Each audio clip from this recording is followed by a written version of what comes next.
ठीक।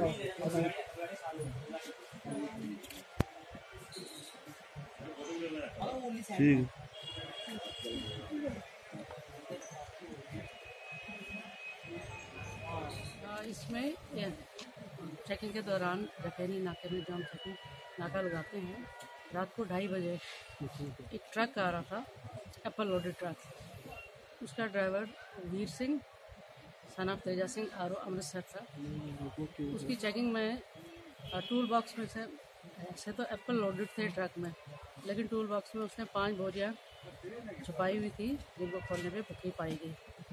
ये इस महीने का 4th कैच है, जिसमें टोटल इस महीने की सिर्फ भुक्की रिकवर हुई है 825 kg, जो हमने सीज की और केसेस हुए। नाके लगा रहे हैं हम सोर्सेज यूज़ करके इंफॉर्मेशन कलेक्ट करते हैं, नाके लगाते हैं, उनको अरेस्ट करके माल सीज करके केस रजिस्टर करते हैं।